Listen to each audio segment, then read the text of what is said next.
लोकसभा चुनाव 2024 के बीच बहुजन समाज पार्टी की प्रमुख मायावती ने एक बड़ा फैसला लिया है और इस फैसले से हर किसी को चौंका दिया है। दरअसल बसपा सुप्रीमो मायावती ने अपने भतीजे यानी कि आकाश आनंद को नेशनल कोऑर्डिनेटर के पद से हटा दिया है और अपना उत्तराधिकारी भी जो है उन्होंने फिलहाल जो है हटा दिया है। आपको बताएं कि ये जो बड़ी कार्रवाई उन्होंने की है, इसके पीछे की वजह क्या है वो हम आपको बताएंगे कि आखिरकार अपने ही भतीजे को क्यों उन्होंने अपने उत्तराधिकारी के पद से हटा दिया और इतना ही नहीं बल्कि नेशनल कोऑर्डिनेटर के पद से भी हटाया। और ये जानकारी खुद मायावती ने कल एक्स पर ट्वीट करके जानकारी दी और बताया है कि क्यों उन्होंने आकाश आनंद को हटाया है। चलिए आपको पूरी वजह बताते हैं। दरअसल मायावती ने इसके पीछे की जो वजह बताई है वो है मैच्योरिटी की कमी, यानी कि पूर्ण रूप से परिपक्वता ना होने के चलते मायावती ने यह बड़ी कार्रवाई की है। दरअसल आकाश आनंद बीते दिनों 28 अप्रैल को सीतापुर की एक रैली में उन्होंने एक जनता को संबोधित किया था और माना जा रहा है कि यहाँ उनकी कई बातें जो हैं बहन जी को जरा भी पसंद नहीं आई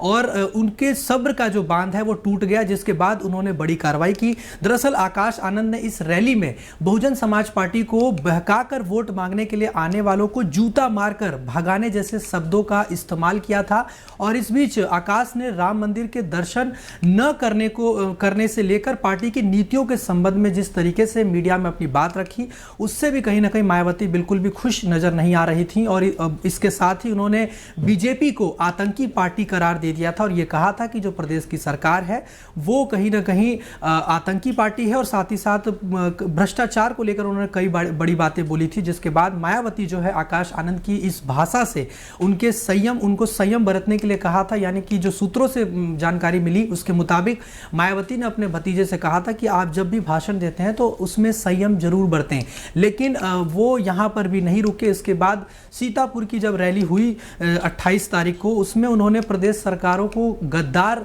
तक कह दिया और आतंकवादियों की सरकार बता दिया, जिसके बाद से मायावती बिल्कुल खफा नजर आ रही थी। और उन्होंने सबसे पहले तो एक्शन लेते हुए अपने भतीजे को, उनकी जो रैली होती है उस पर पूरी तरह से प्रतिबंध लगा दिया था। यानी कि आकाश आनंद यूपी में कोई भी रैली नहीं कर सकते। लेकिन जिस तरीके से अब बड़ा एक्शन लिया है और उनको अपना उत्तराधिकारी के पद से हटा दिया है और साथ ही साथ जिस तरीके से उनको नेशनल कोऑर्डिनेटर के पद से हटाया है, मायावती ने बीती रात ट्विटर पे यानी कि एक्स पर ट्वीट करते हुए बताया कि विदित है कि बीएसपी एक पार्टी के साथ ही बाबा साहेब डॉक्टर भीमराव अंबेडकर के आत्मसम्मान और स्वाभिमान तथा सामाजिक परिवर्तन का भी मूवमेंट है, जिसके लिए मान्यवर काशीराम और मैंने खुद भी अपनी पूरी जिंदगी जो है समर्पित कर दी और इसे गति देने के लिए ही नई पीढ़ी को भी तैयार किया जा रहा है। इसी क्रम में पार्टी में अन्य लोगों को आगे बढ़ाने के साथ ही आकाश आनंद को नेशनल कोऑर्डिनेटर और अपना उत्तराधिकारी घोषित किया, किंतु पार्टी व मूवमेंट के व्यापक हित में पूर्ण परिपक्वता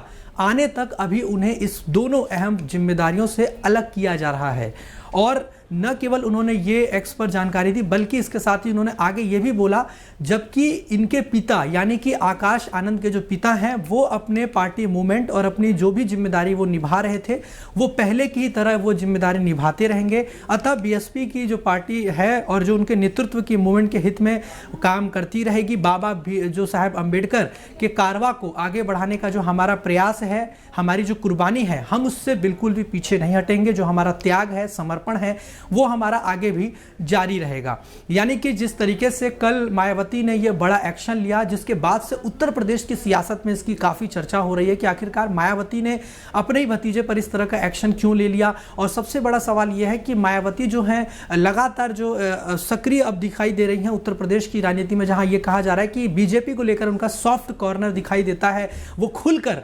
मुख्यमंत्री योगी आदित्यनाथ के खिलाफ बिल्कुल खुलकर व्यक्तिगत तौर पर नहीं बोलती हैं। तो इसके पीछे की आखिर वजह क्या है, क्या कारण हो सकता है कि उन्होंने अपने भतीजे पर इस तरह का बड़ा एक्शन लिया है। आपको बताएं कि हाल ही में जब सीतापुर पुलिस ने बसपा के जो नेता हैं आकाश आनंद के खिलाफ एक केस भी दर्ज कर लिया था, जो उन्होंने भाषण दिया था, बीजेपी को लेकर आतंकी पार्टी करार दिया था, उसके बाद से ही बीजेपी के एक नेता ने उन पर एफआईआर दर्ज कराई और सीतापुर पुलिस ने उनके खिलाफ यानी कि आकाश आनंद के खिलाफ चुनावी रैली में दिए गए भाषण के आधार पर उन पर